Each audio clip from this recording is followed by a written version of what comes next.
Okay, seems recorded started. So we will have today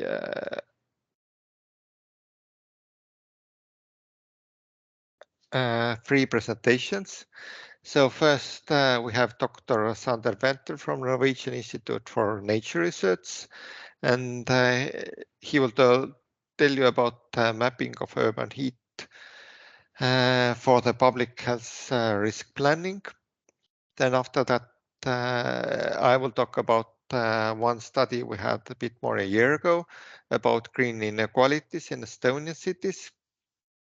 And then finally we have Mare Lõhmus from Karolinska Institutet, and she will tell about some risks related to the green areas as a pollen, and especially in case of thunder, how that increases the risk of respiratory illnesses. We are planning around 20 minutes each presentation, and we take questions after that. And at the end also have around 10 minutes, a bit more, for a general discussions and giving some concluding remarks. So if you have questions, please raise your hand, and I will also manage this, and I'll give you a floor, and then you can have your presentations. But I stop now sharing, and Zander, if you could start your presentation. And Zander Venter is a geospatial scientist at the Norwegian Institute for Nature Research. He also enjoys viewing the world through the satellite lens, and he has developed remote sensing methods for mapping urban green infrastructure and heat. Zander's research group at NINA is working on various spatial methods for conducting ecosystem accounts in urban areas, and you can hear much more about this now. So Zander, please. Yeah, thank you. Thank you for having me. So yeah, I'll talk a bit about mapping urban heat from so I have a bit of background in urban ecosystem accounting, ecosystem service modeling, but also remote sensing and mapping methods, and specifically in this case related to mapping of green infrastructure in cities, but also urban heat in cities. And I'll talk a bit about some of my experience over the last few years with I guess mapping both green infrastructure and urban heat. Just see. So a lot of our work, naturally being based in Norway, focuses on Norwegian urban areas, and this specific case I'll refer to here is focused on Oslo, illustrated by this, this blue dot in the map. But an interesting study by Basten et al. Did this, found that Oslo would have a climate analog, so a city in 2050 that would be similar to Oslo is something like Bratislava, where we'd have a modeled a 5.6 degree estimate increase in warm temperature in the warmest month. So this is obviously a concern going into the future with climate warming, and also extremes around heat waves in terms of their intensity, their duration, and also possibly the predictability of that, the unpredictability of that. And we all are aware of the urban heat island effect, where temperatures within cities are elevated compared to around the cities due to various reasons, including urban form, land surface effects on solar radiation, and also the metabolism of the city itself, industrial activities. And this sort of exacerbates the risk of heat in the future, given that heat is already increasing at a global scale, but also it's exacerbated in urban areas due to this urban heat island effect. And this urban areas are naturally where most people live. So that's sort of the exposure, the population exposure is greatest for various reasons in urban areas. And we also know that urban heat waves are probably one of the most significant environmental risks or environmental disasters in terms of mortality. Historically, using time series analysis like this, this is a time series of number of deaths in yellow on the left axis and temperature on the right axis, and using these sort of time series models to look at how many additional deaths occurred due to heat. And in this case over Europe, it estimated in 2003 that roughly 35,000 excess deaths occurred during this heatwave event in 2003, and in places like France, it is estimated up to 14,000 people in France alone died because of this. So heat is sort of, I think often it's, people think of natural disasters in terms of volcanoes, floods, sort of extreme events, but I think heat can be underappreciated in terms of the effect it has on public health. And so it's something that we need to take seriously and plan for. And in the Oslo case, this is sort of an oblique angle map of Oslo. And the exact, you probably don't know the geography of Oslo very well, but that's not so important. The point here is to illustrate this is a map of public green space within 250 meters of a residence, and the green areas have a lot of green space. The red areas have a deficit of green space, and in Oslo, at least, the areas with a deficit of green space coincide with the areas with the highest population density. And because green space is such an important tool to mitigate extreme heat, it's problematic for the people, the dense population living in these areas with a deficit of green space. And part of the urban greening initiatives in Oslo, we argue, should focus on these areas where there's a high population and a relative deficit. But in an attempt to try and communicate this to policymakers and urban planners, we in Oslo used a ecosystem service, ecosystem accounting workflow, where this here is the ecosystem service cascade, and it ranges from the ecosystem structure on the left, which is essentially the extent of the ecosystem, so the cover where tree, in this case tree canopy or green vegetation, is located in the city, how much of it we have, and this feeds into the functioning of that green infrastructure, and in this case reduction of surface temperature. And in ecosystems, to sort of quantify the function, it's quite challenging to do, but one method that is used is called a counterfactual scenario analysis, where you sort of model what Oslo would look like if all the trees were removed and replaced with, in our case, we used the most common land cover class within the neighborhood of the trees. And then you can look in what effect that has on the surface temperature, or the difference in surface temperature, and then that value essentially is the quantifying the ecosystem function of green infrastructure in the city. And then you can take it a step further and quantify the ecosystem service, and that is how the ecosystem function benefits the society. And here we quantified a metric called heat risk person days. So these are, we used guidelines from the UK heatwave mitigation plan, where with days exceeding 30 degrees Celsius, consecutive days exceeding 30 degrees Celsius trigger heatwave mitigation actions in the UK. And because Oslo and Norway, historically haven't had heat, hasn't been a big problem here because we're so far north, but will surely become a problem in the future. But nevertheless, there are no guidelines at the moment for thresholds like this that should be set. So we just borrowed the UK thresholds, but they also quantify citizens groups that are at risk. And one obvious one is elderly citizens over 75 years old, which typically have low mobility. So they have less ability to adapt and move away from heat, and also are typically indoors in buildings, at least in Norway, that typically aren't built for heat, they're built for cold.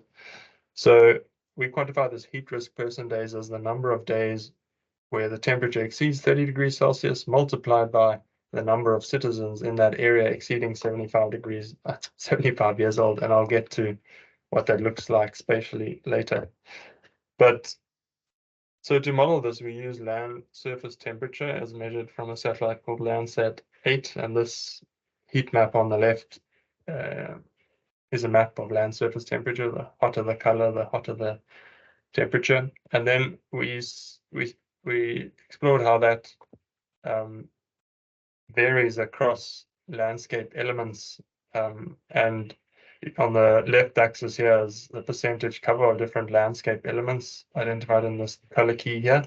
And on the right axis, we have temperature, which is plotted with this black line.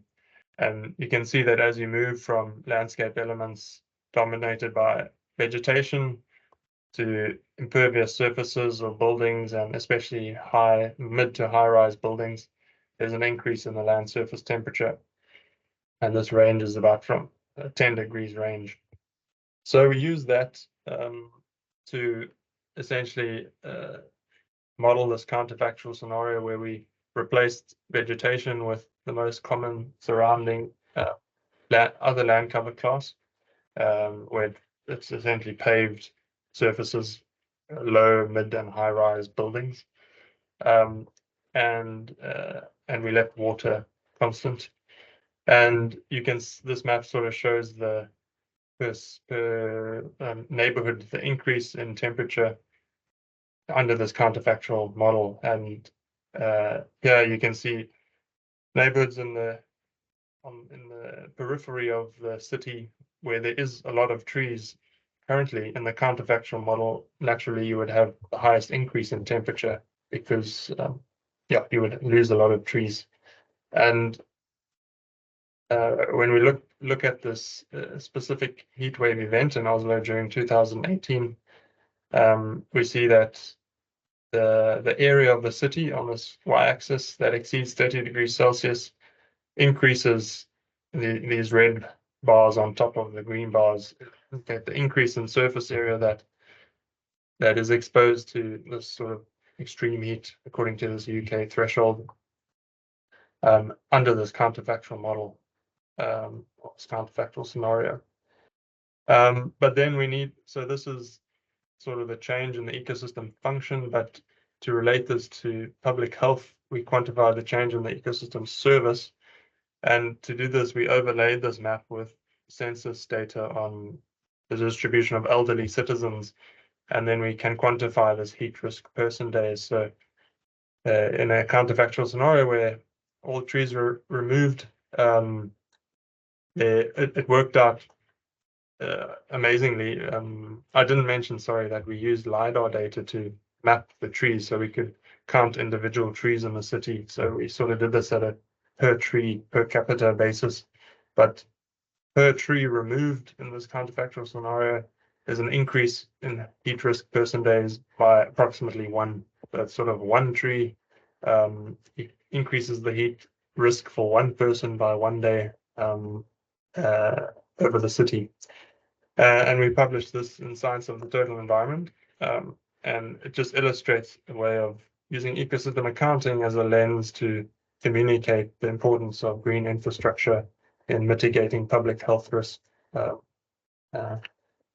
So since then, we've done more work on the mapping side of surface temperature. We've also done more work on mapping green infrastructure, which I won't talk about. But if I would have done that study or that analysis again, I would have done it differently because of the more recent work that we've done. So essentially, there's 2 ways to measure temperature in a city, at least 2 ways that are used often in epidemiological literature or ecosystem accounting literature, and that is using land surface temperature as measured by satellites and using in situ air temperature stations that are obviously sparsely located through a city and surrounding a city. But satellites, land surface temperature is becoming has become very prevalent in literature on urban heat island effect, and also in epidemiology literature, because satellite data is so prevalent. It sort of provides wall-to-wall data and rich time series as well. But we used citizen weather station data from a company called Netatmo. So these are weather stations that people can buy and put up in their gardens, essentially, or in an apartment, on their balconies, or even on their roofs. And it measures air temperature, humidity, wind speed, and some even measure precipitation as well. We used this data. We collected this data over the whole of Europe, and we compared it to land surface temperatures. And these three contrast. Yeah, so here is the weather station data colored by the temperature, the air temperature. Here is the land surface temperature map colored by the land surface temperature for London, Paris, and Berlin. And at first glance, it looks like, they correspond quite well. And you can see this sort of urban heat island effect in both the weather station data and the surface temperature data. But when you look more closely, and we published this article in Science Advances, and we quantified the surface urban heat island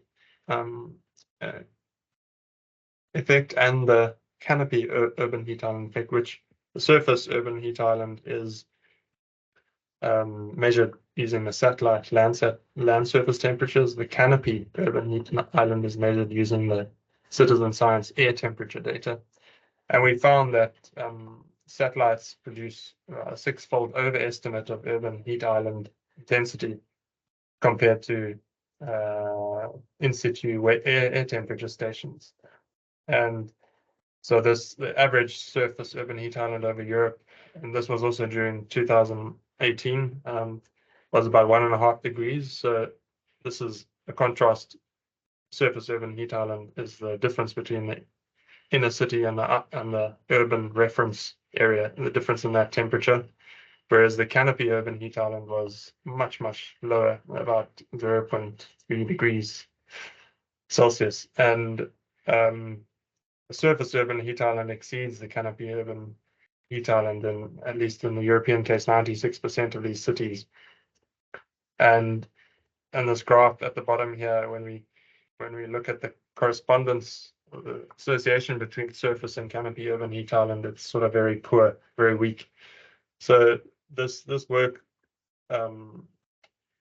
sort of points to a limitation in the use of land surface temperatures to map urban heat, because it's so poorly actually corresponds to air temperature. And experimental work and epidemiological studies show that air temperature is a much better proxy for public heat risk than surface temperature. And this is for various reasons. One of perhaps the most intuitive is that a satellite is looking down, and in a city context, it's mostly measuring the surface temperature of the roofs of buildings, really, and roads. And in reality, people aren't spending their lives on the roofs of buildings. They're walking along the streets, and often walking through shade, and their physiological experience is much more closely related to the air temperature in combination with humidity, wind speed, which you can use those to derive various heat exposure indexes. But to bring it to conclusion, through the little work we've done on this in Oslo and in Europe, we've realized that you need to be very aware of what aspect of urban heat you're mapping. So there's a big difference between land surface temperature and air temperature, and depending on the purpose of your mapping exercise, whether it is to quantify public health risk or just to really explore radiation effects, and surface temperature can be very relevant in those contexts, or feeding into land Earth system models or urban climate models can be very useful. But satellites overestimate urban heat island intensity, and they can also overestimate the contribution of green infrastructure to mitigating urban heat. So with the air temperature data, they also show that green infrastructure reduces urban heat, but to a less extent than with the land surface temperature data. And the application of land surface temperature and surface urban heat island in epidemiology should be done with caution, knowing that it's relatively poorly correlated to air temperature. But having said this, there are many emerging possibilities for developing these methods and this mapping going forward. So the first is that there's more and more opportunities to combine satellite imagery with machine learning and crowdsourced in situ temperature data from likely citizen weather stations. And you can also start looking at humidity, wind speed to get more more precise about how you quantify thermal comfort and heat risk from a physiological point of view, from the point of view of a person walking down a street in a city. And then there's also more and more human mobility data. So often we consider population as static in these models. Their residence is a proxy for their exposure, which we all know is not true. People move to and from work during the day. They go to parks, they recreate. So we can start to get more precise about how we quantify population exposure. And there's also great potential to increase urban representation in Earth system models, which is a sort of different approach to the machine learning mapping approach, but these process-based models built on empirical functions that we have better data for urban areas and can represent them better in these Earth system models. And all of this speaks to the sort of the title of this workshop, and that by improving our mapping of urban heat, we're also able to improve our estimates of how green infrastructure mitigates heat and how we can use it through urban planning to adapt to a future climate. So that was it. And welcome any questions. And we can also discuss more at the end. I don't know how much time I use, but Thank you, Zander, for this. Mare already has a question. Yes, thank you, Zander. It was very interesting. I like it. Yeah, really interesting. I just wonder, there is a water around Oslo as well. And that has a cooling effect as well. Did you adjust your models for water as well? Yeah, so that's a good question. We in our modeling analysis we didn't remove water in a counterfactual analysis. We left water there, but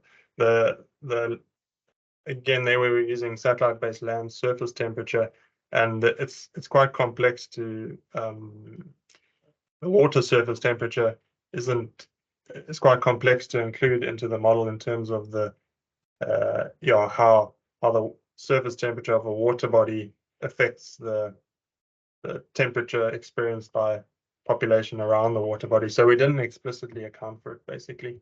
But I think that's a great, I think, sort of a knowledge gap and something that can be addressed with these more process-based models like Earth system models, where you can quantify these spatial displacement effects of water bodies on temperatures felt by citizens living next to the water body. So it's something we didn't do, but that should be done, I think.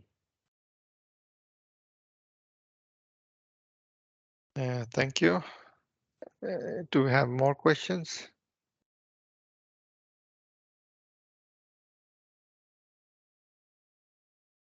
Hi. Yeah. I'm Shanna. Thank you for the interesting lecture. And I I just want to check if I got it right. Did you say that measuring the air temperature is better related to health risks than the surface temperature? Is Yes, that what that's you? right. Okay, I Yeah. just want to check that. Okay, Yeah. thank you. I remember that one. Thanks. Yeah, we have from Shell. Oh, Kelly, sorry. All good. Thank you for a really interesting presentation. It's interesting to see the comparison with the citizen science. I was wondering how you dealt with the uncertainties given in setting up those instruments that recommend having it so far from a building, so high above some buildings. How did you deal with that? That's a really good point.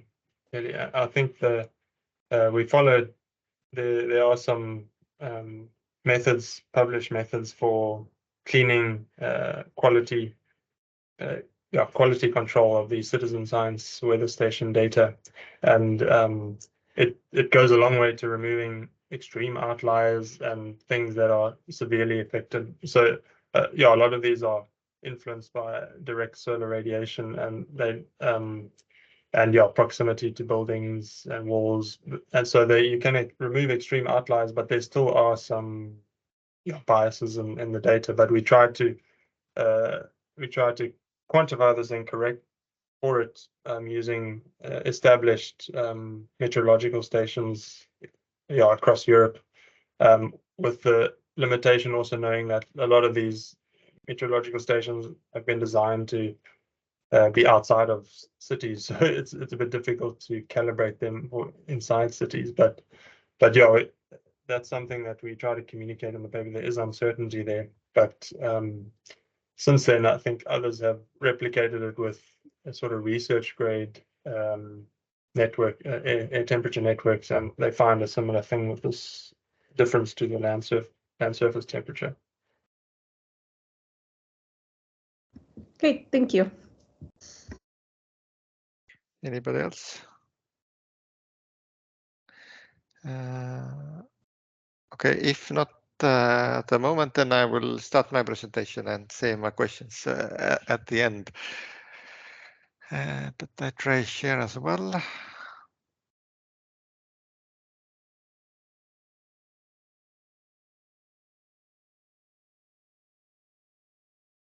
Put back another screen. No, it went away. Okay, and I think now it works. So I will tell about this green inequality.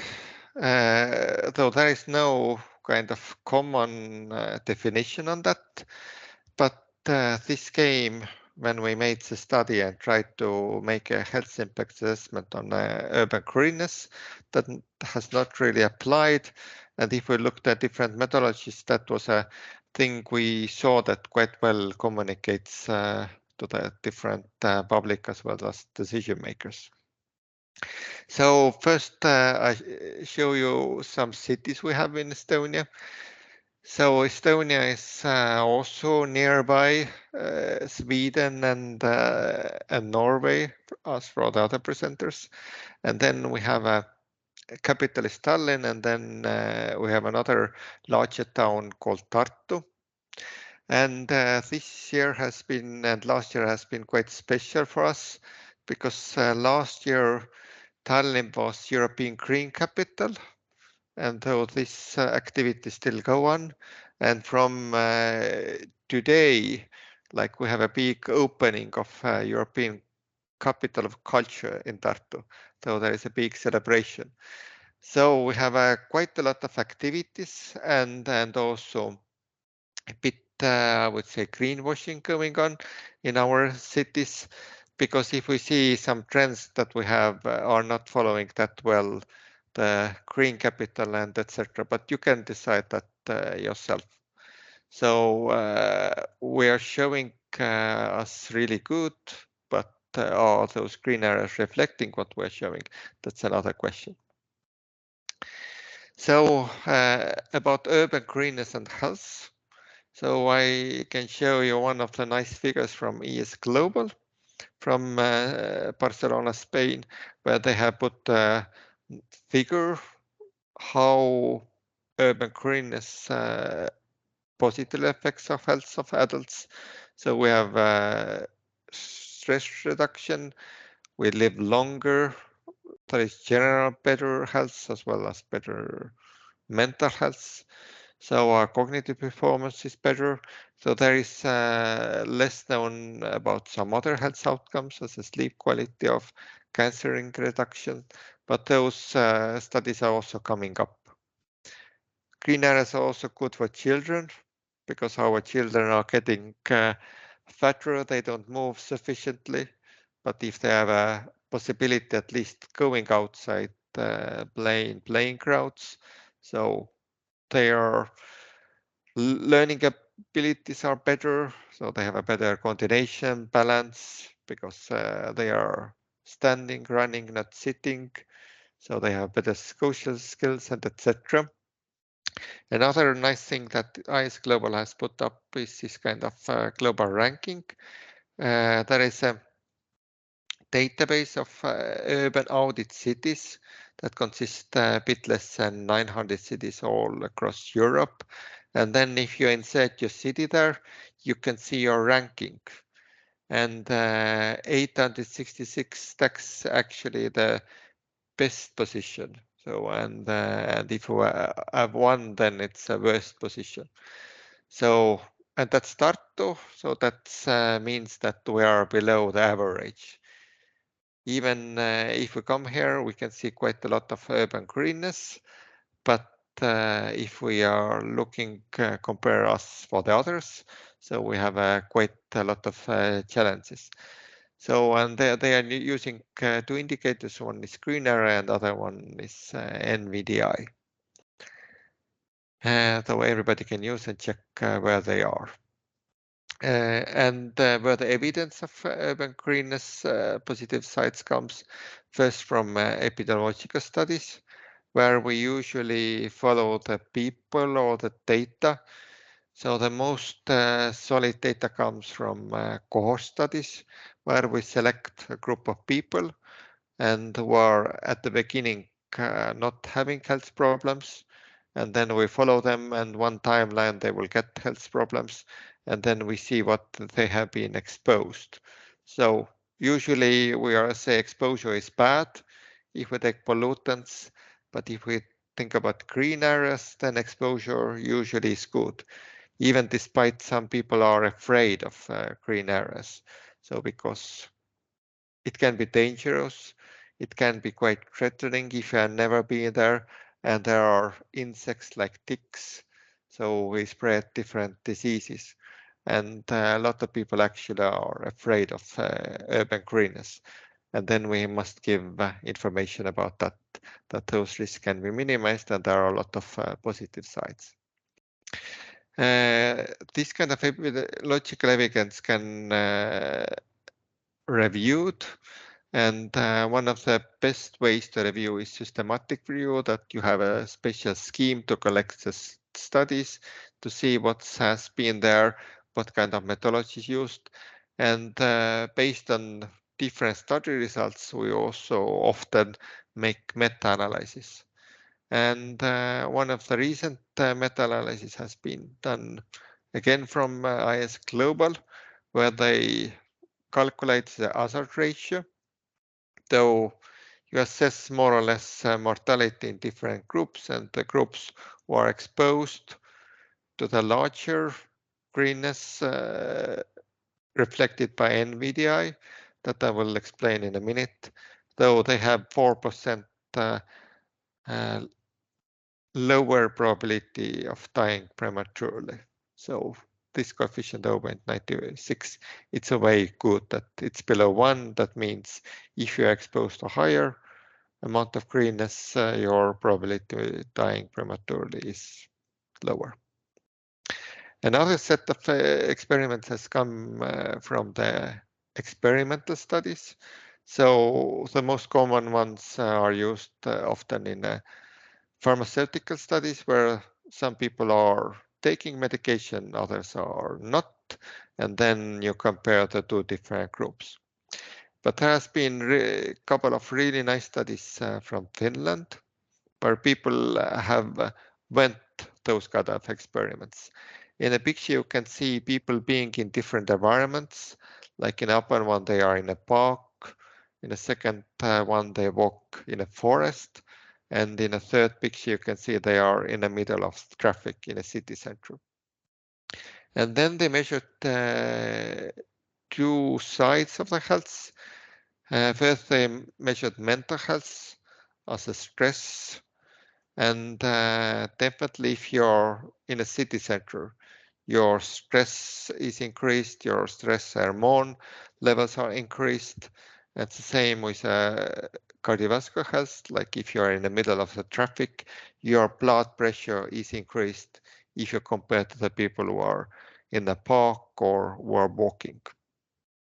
So we have also this kind of real life experiments, like if you're in a forest, in a green areas, your that moment health is better if you're in the middle of the traffic.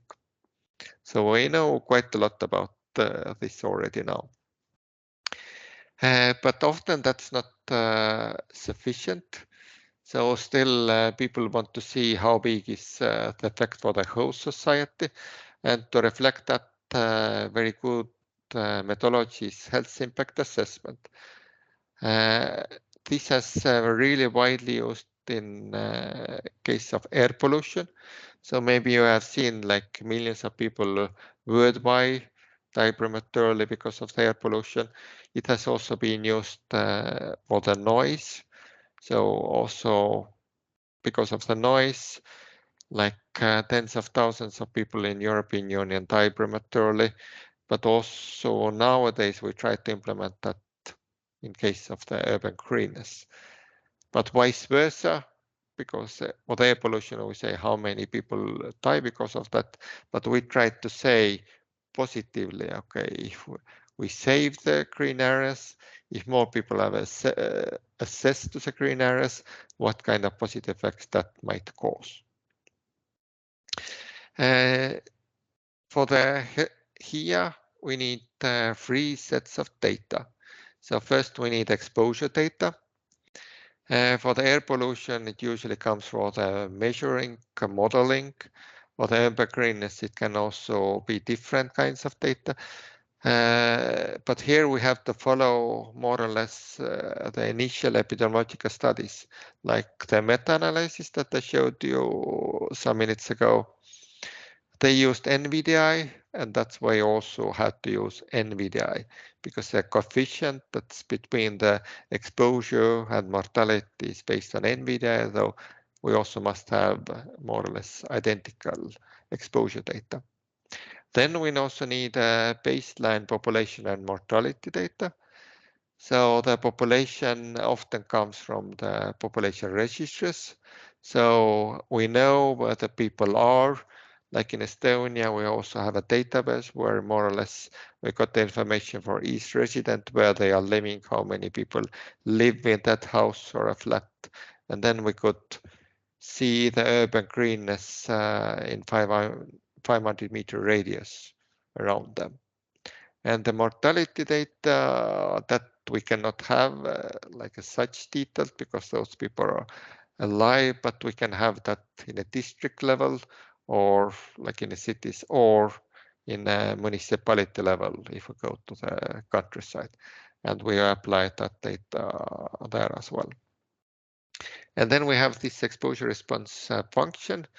So that's example that we have individual studies, and at the end we calculate the meta estimate between the individual studies, because you know the variability between studies and different regions can be different. Of course, it's better, the best is if we have national studies, because then the situation is most comparable. But if you don't have, then it's better to use this kind of meta estimates. And then we have special equations to calculate based on the exposure, based on the baseline data, based on those coefficient, the health outcomes. So it can be either premature mortality, but if we apply the life tables methods that's developed by WHO, we can also see the life expectancy change and years of life loss change. And this was part of a project in Estonia where we had analysis of 2010, 2020, and prognosis for 2030. So what's that NVDI? So there are different methods assessing urban greenness, and Zander already explained some of them, but this NVDI is one of the easiest to be used. Again, if you have satellite data, that's European coverage, but if you have want to map green areas in a city, that's much more work.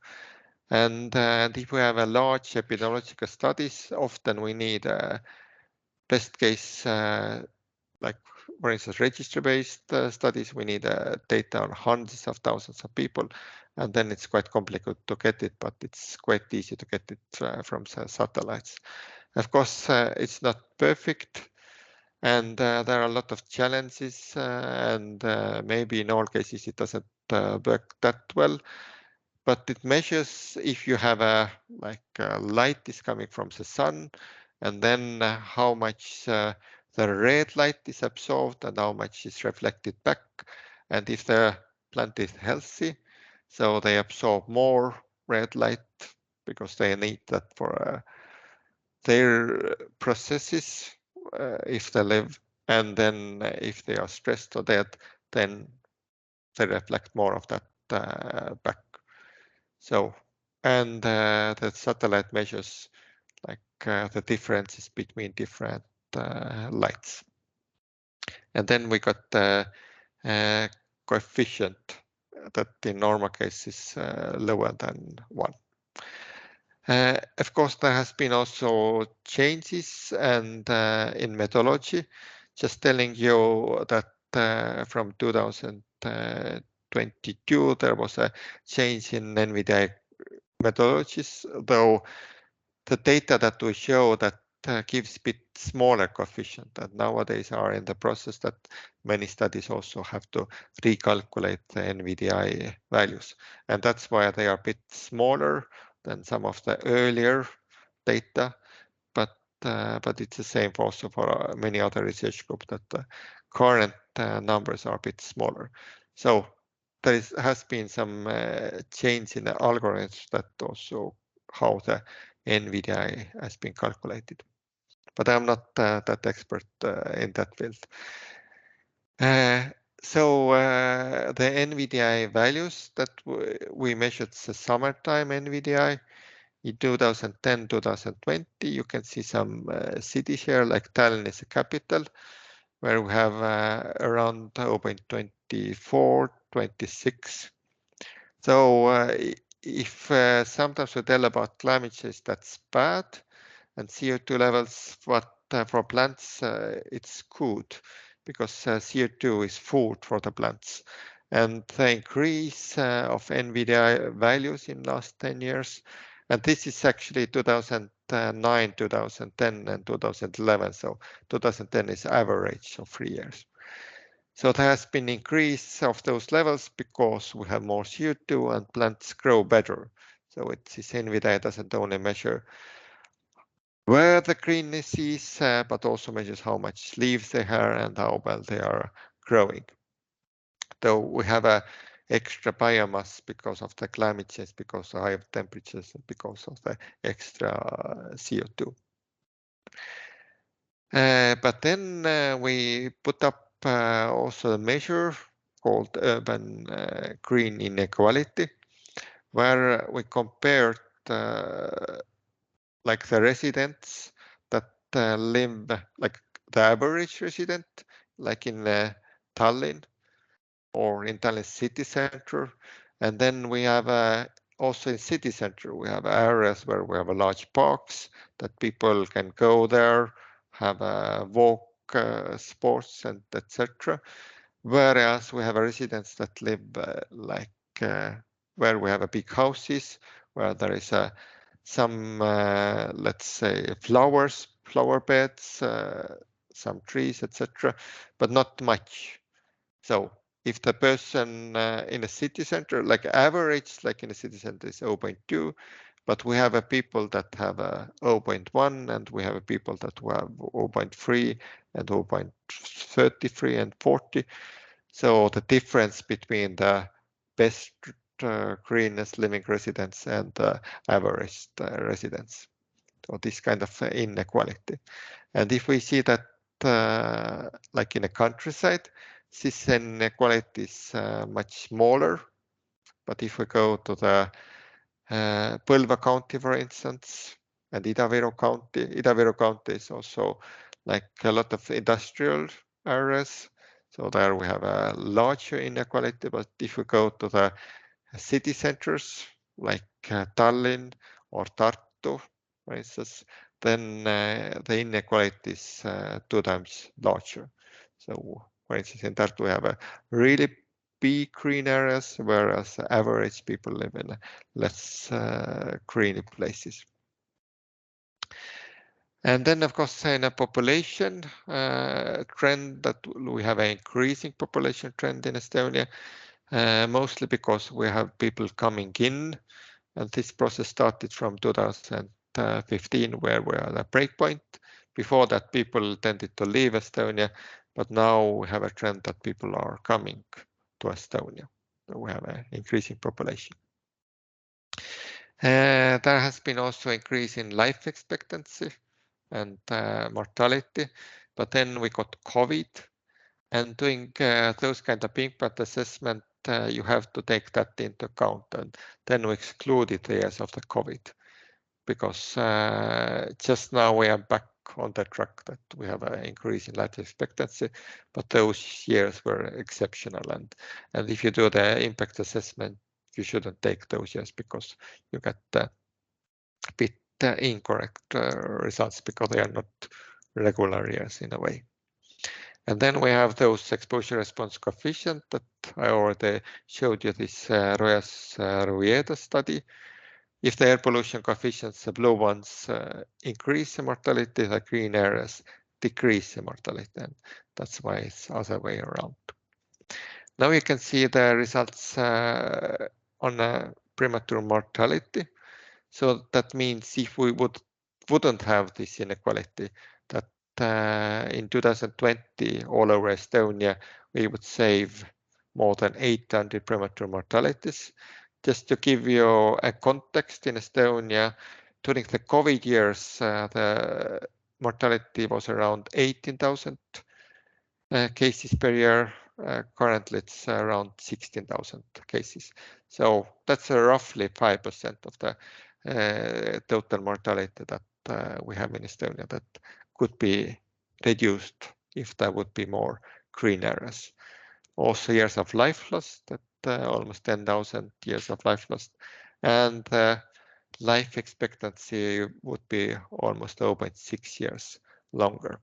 And that varies a lot, like in the Tallinn city center where we have larger inequalities. So the potential is almost a year, and in Tartu it is a year, and in Tartu it is almost a year. And this inequality has also increased. So it used to have in 2010, for instance, Tallinn city center 0.92, but currently it's 1.02. So, and in Tartu the increase is even worse. And that also reflects a trend that there will be more houses, and the place where you can build a new house is often a green area, and nearby are the places where people are living. So here we also have some examples and a map. So in Tartu we have had a lot of discussions, and we have really tried to save a couple of parks, like the larger building that will be in Tartu city center, because during the Second World War, a lot of houses were destroyed with a bombing, and then that time they built a central park. in European context is quite small, but in Tartu context is large, like in a city center. But they are planning having a cultural center that would cover 2/3 of the park area. Like at the beginning it was 1/3, but nowadays it's 2/3. And then another thing, we have been really against one of the residential areas in a quite local park, important for the local residents. So in a map you can see that we have in the city centers, yeah, this effect can be more than a year. And then I give you a couple of other examples. So we have bad examples, but also have a good examples. On the left side, that's a picture from Haapsalu, where they made a rebuilt the city center, and to put the new roads and pipe lamps, they cut all the trees. And then that summer also was a really hot summer. And then you can see some elderly people sitting there and complaining it's really hot and you don't have any shadow. And last year it was the same in Tallinn. So they also made a renovation on a street, and making new pipelines, they say you cannot save the trees. And sometimes it feels like pipes are more important than people. But I have also positive experience. That's a street next to our university building, and at the beginning they built a bicycle road around a bit less than 10 years ago between the trees. We have a nice boulevard of birches here, but then last summer my colleague accidentally saw that they are making extension of the bike lanes, and then they say that they have to cut off of the trees. Like 10 years ago, they managed to put a cycle road between the trees, but nowadays say that standards are higher and we cannot do it anymore.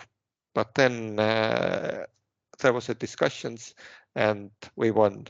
So they managed to put the bicycle road between the trees and this boulevard is saved. So sometimes we can do also good things. And reduce inequalities. Some conclusions. So if the green equality would be eliminated, so we could actually save quite a lot of premature deaths in Estonia and increase the life expectancy on average on 1.2 years and in cities up to 1.5 years. And in that study we also made calculations, because all of this premature death and especially the years of life lost have a high cost for the society. And we could save almost 500 million in a direct and indirect health costs. And despite of the large green areas, like if we do a mapping, 25% of the Tartu city area is greenness. But often the greenness is not near the houses. We have really, really big green areas along the river, but they are not as easy to assess as the green areas near the residential buildings. So that's all from my side. Do you have questions?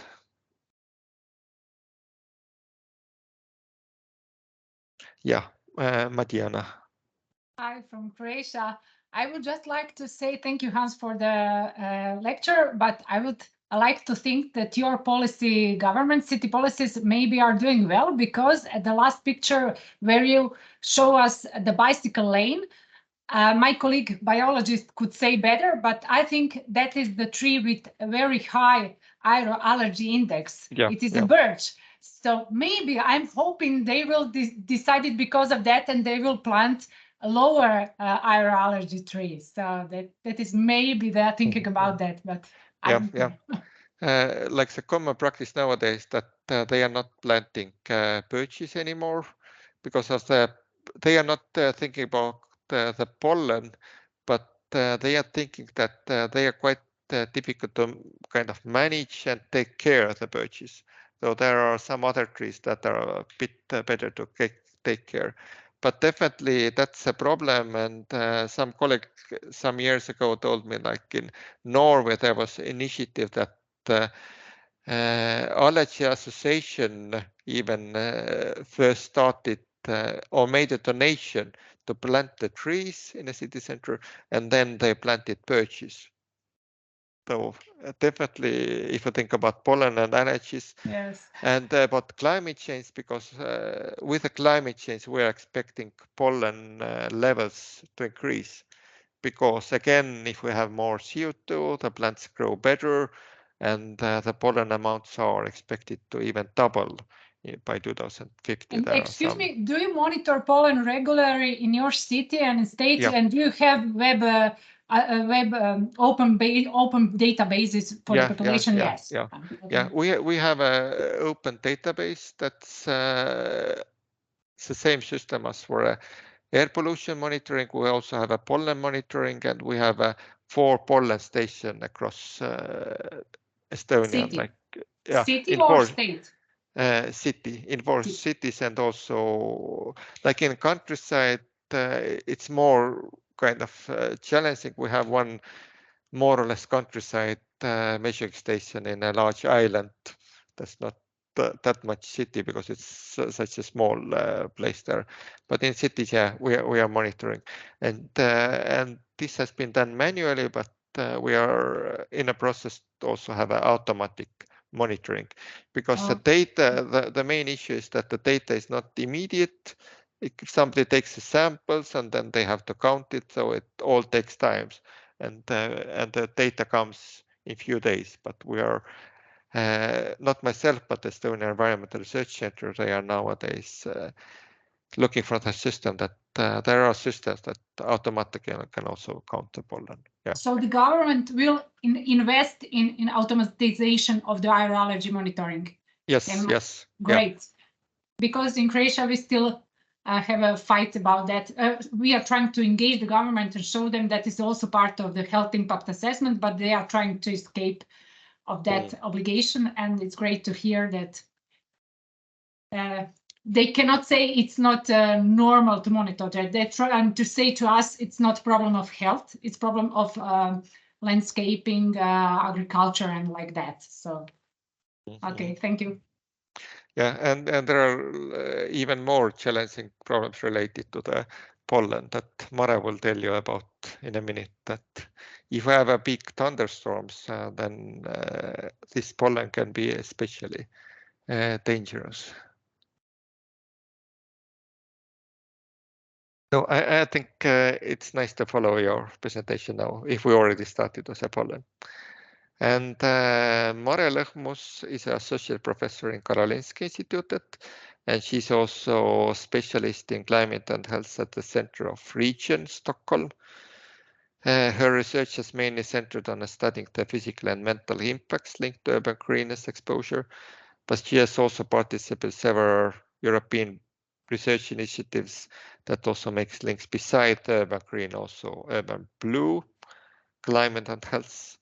And she has conducted several studies also on pollen production, how the climate change impacts that, and how this reflects or how that affects public health. So, Mare, please.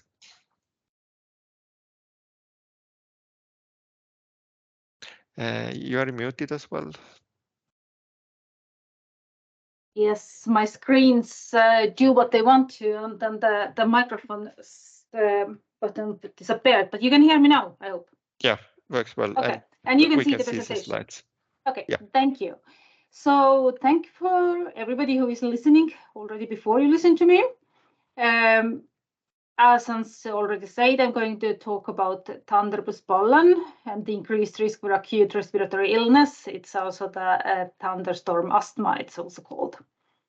It is kind of the dark side of the city greenness, but I have to say, I personally would love to live in the deepest forest if I could, take myself to work every day.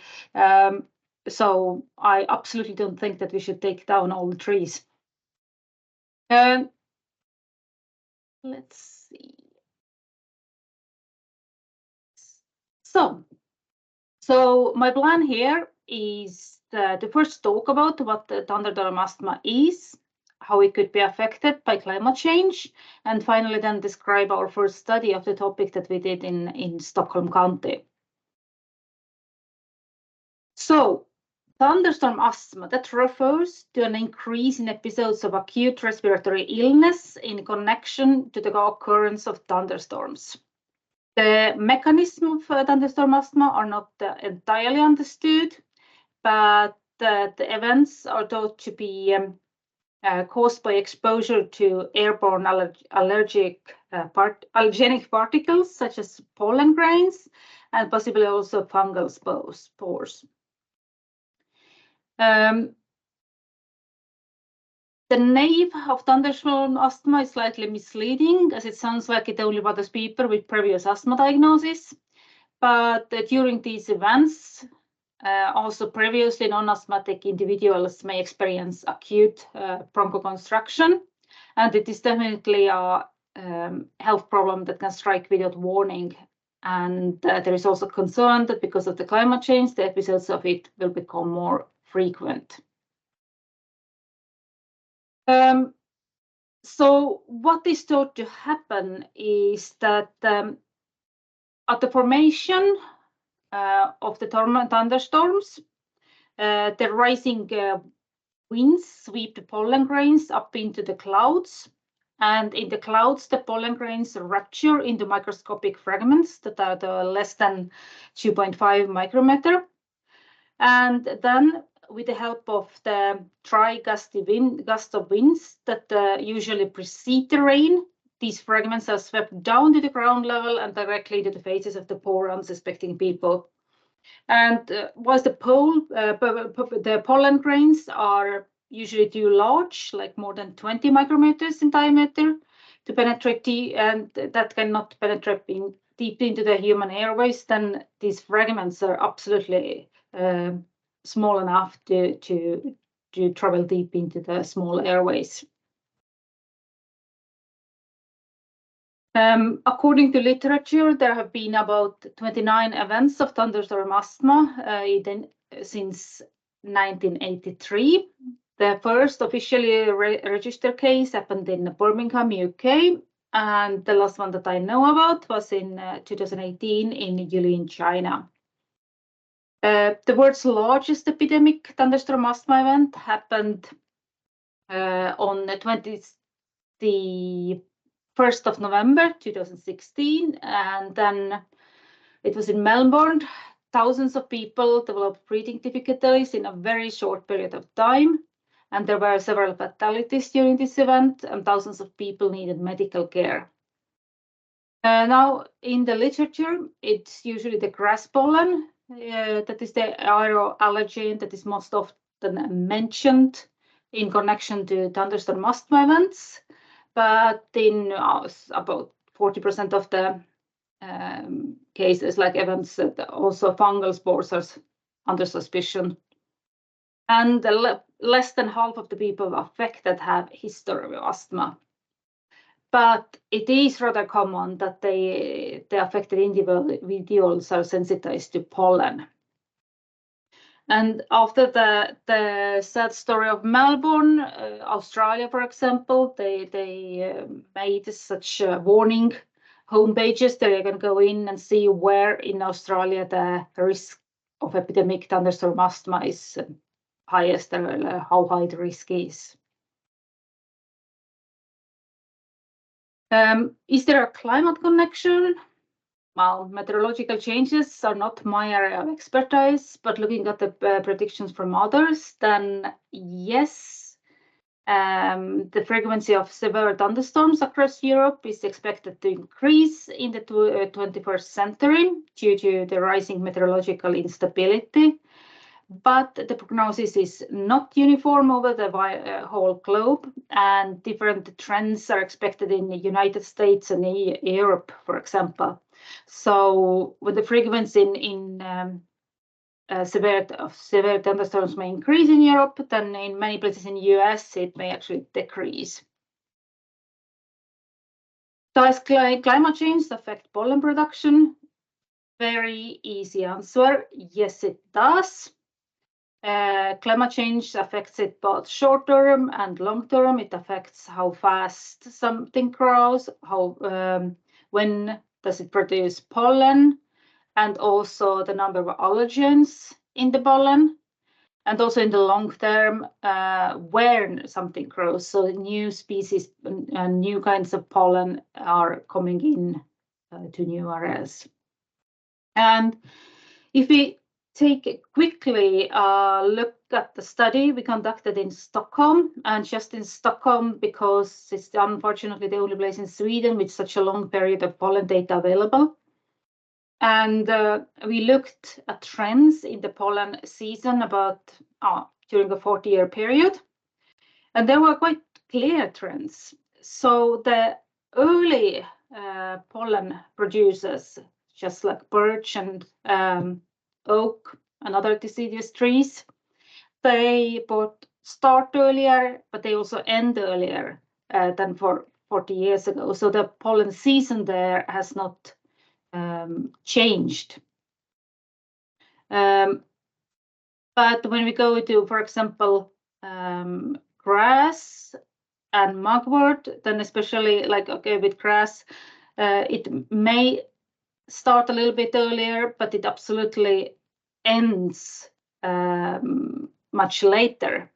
And like with mugwort, it starts almost half a month earlier and ends half a month later. So if you put all the different kinds of pollens together, then definitely the pollen season is at least a month longer now than it was for 40 years ago.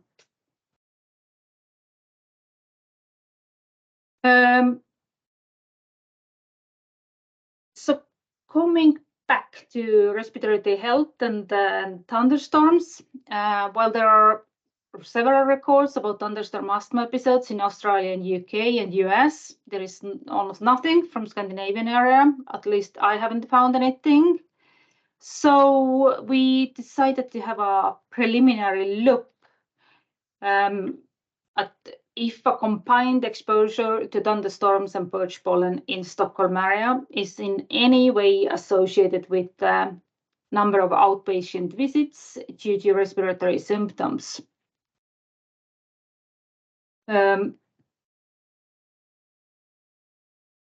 Since almost nobody recognizes the phenomenon of thunderstorm asthma in Sweden, we decided to use a rather wide selection of respiratory diagnosis, as it is very unlikely that people that have never had asthma diagnosis goes to the doctor and gets asthma diagnosis directly.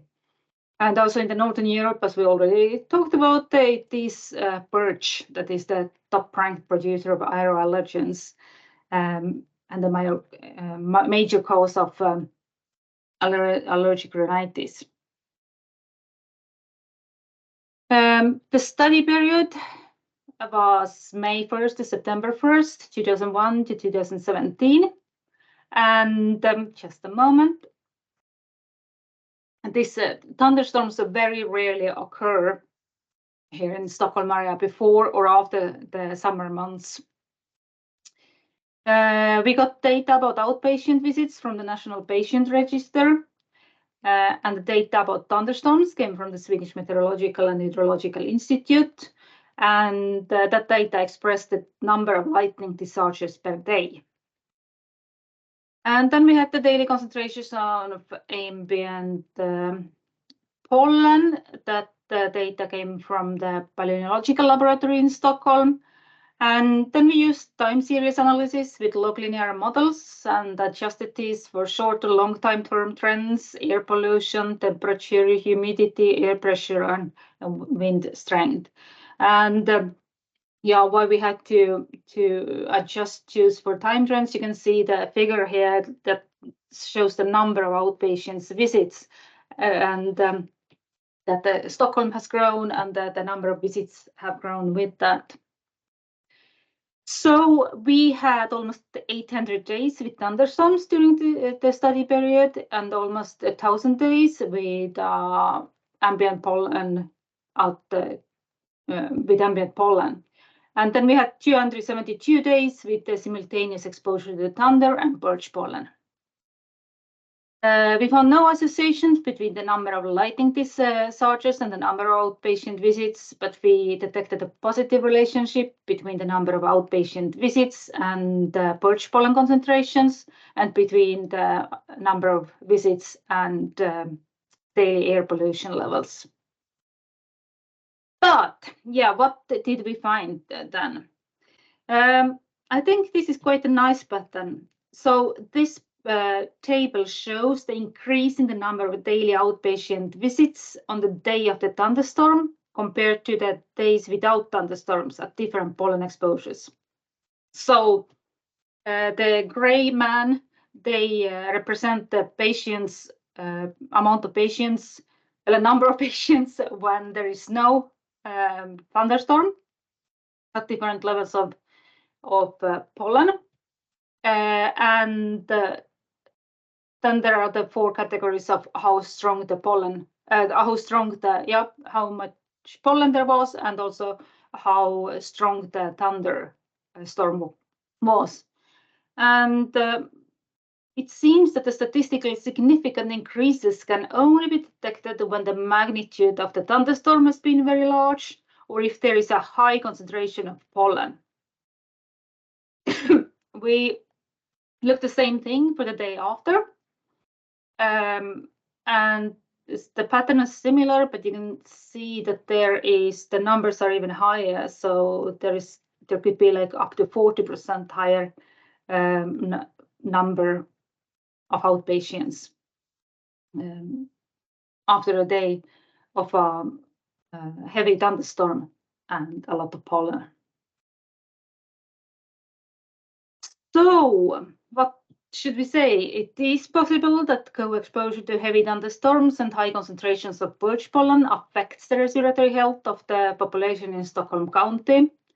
And then yes, maybe we should recommend that individuals who are sensitized to pollen should have sufficient medical supplies, and if possible, stay indoors when there is a risk of thunderstorms. But this was only a first study, and it's also, we really don't want to cause panic. And that's, that's actually our of appropriate risk communication. Thank you. Thank you, Mare, for this nice presentation. Do you have questions, somebody?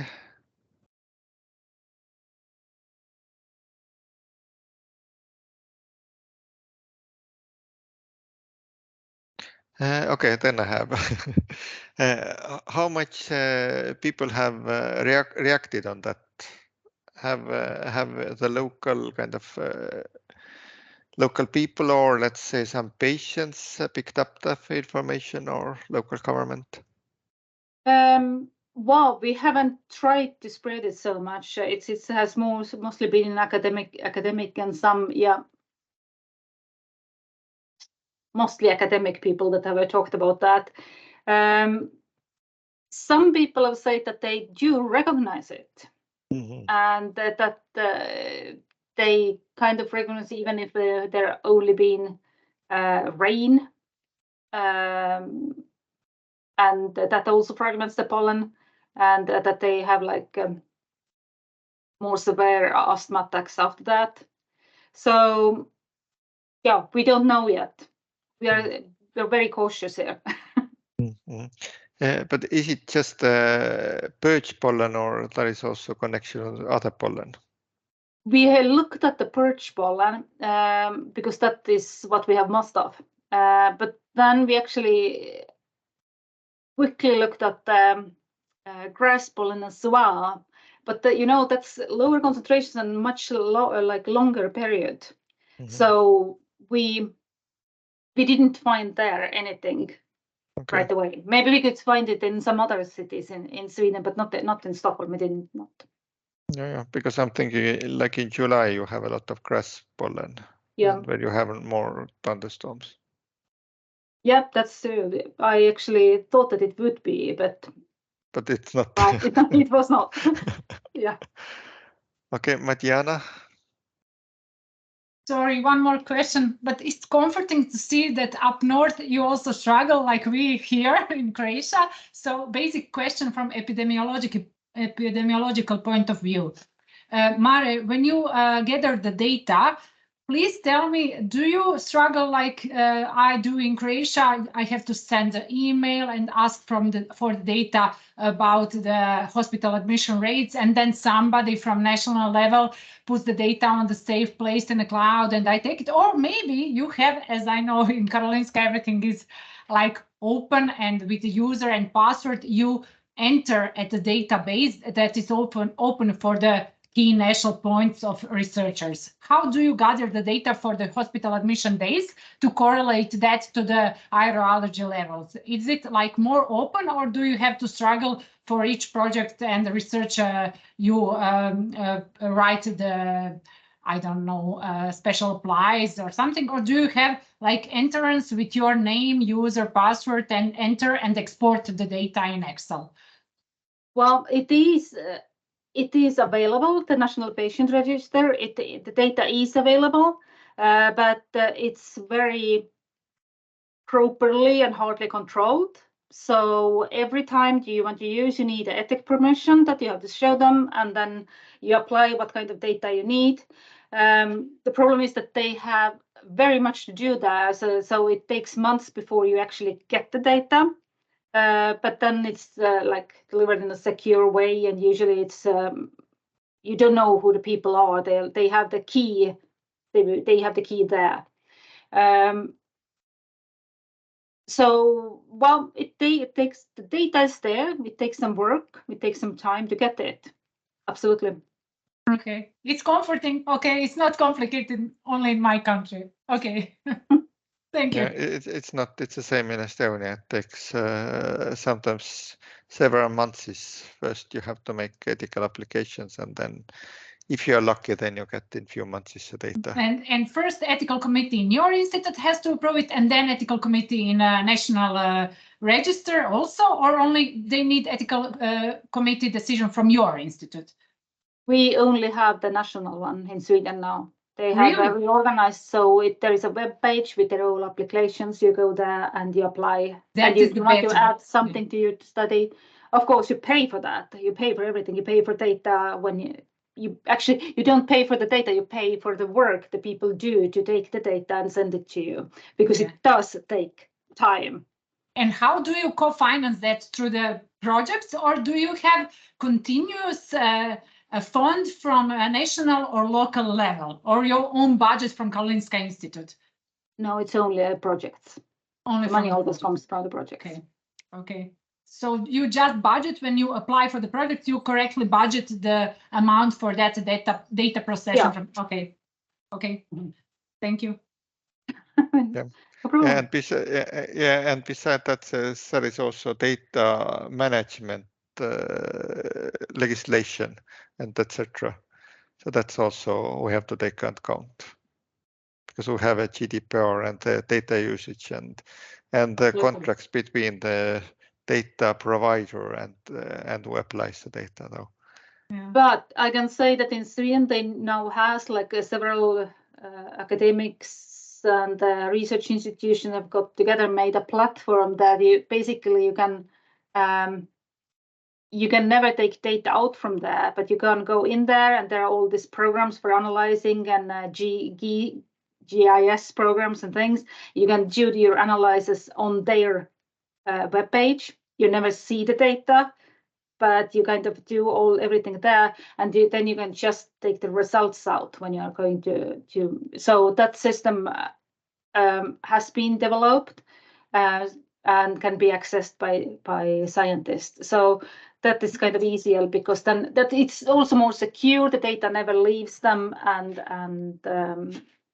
Great. well, But just I like suppose that was financed by national level of Ministry of Science or something like that. So it was national decision for the researchers to have this platform. Yeah, it's not through the one project of one institute. No. Yeah, great. Thank you. Thank you so much. Yeah, like this data, getting the data is always a challenge. So sometimes statistics is easier. But I have also a question both for you, Zander and Mare. Like Zander, you told like outdoor temperature works better than the surface temperature, but actually people often during heat waves, they are indoors.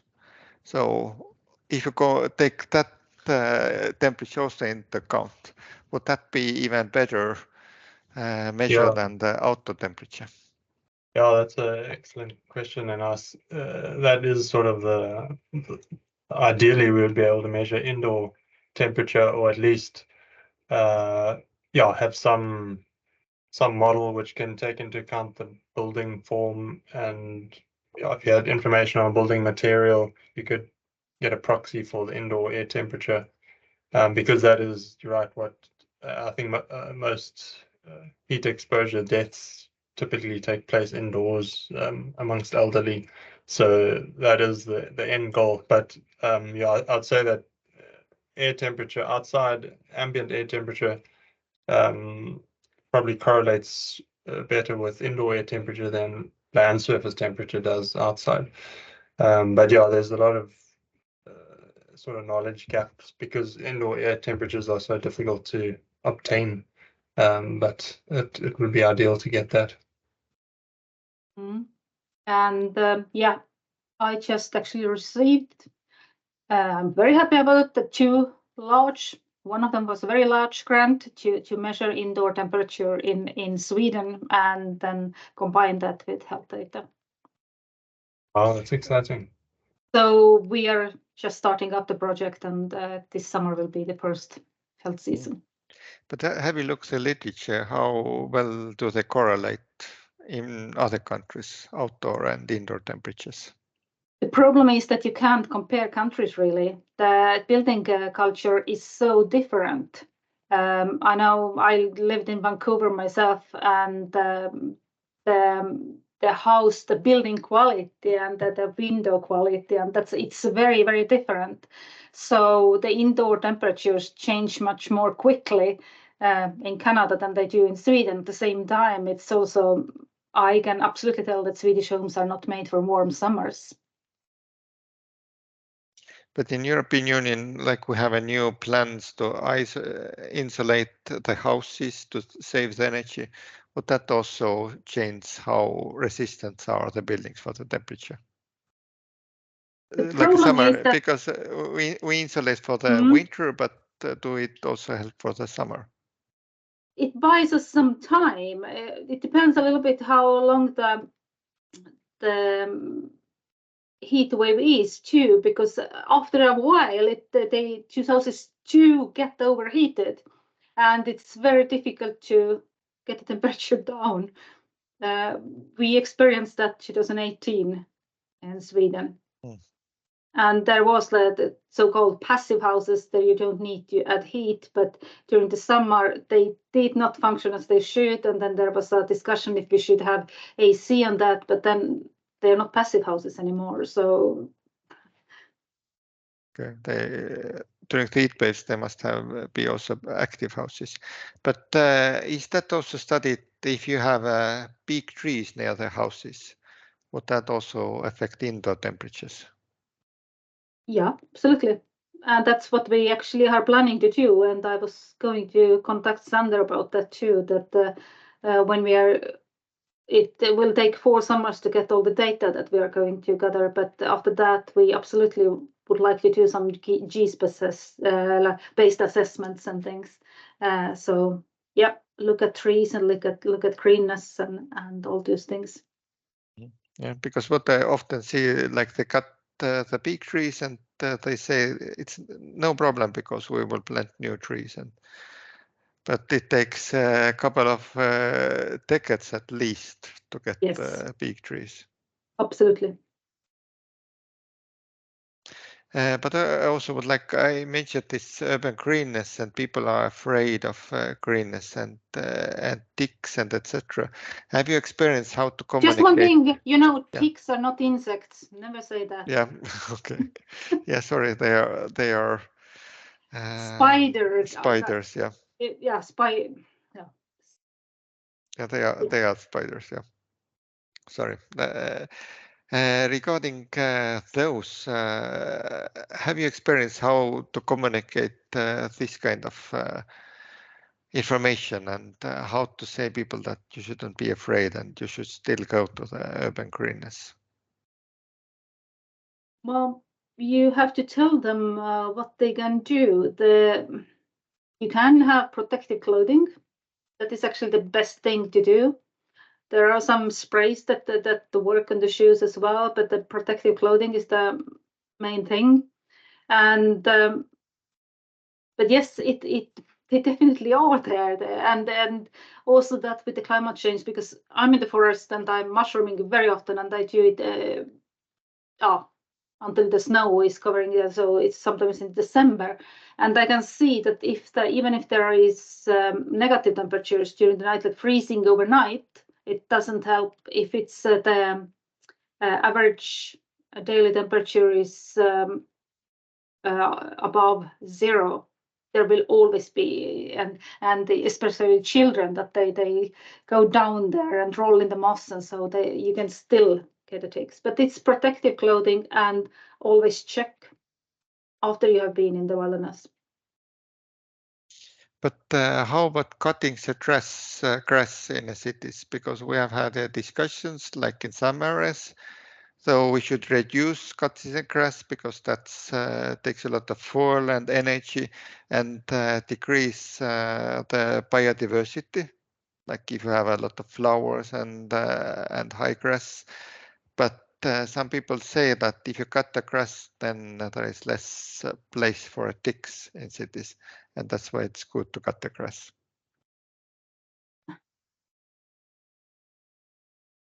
Well, you have to look at. I can see the logic in that, but I have no data. Yeah. Like seems that we have some areas where we can have more research on that. Yeah.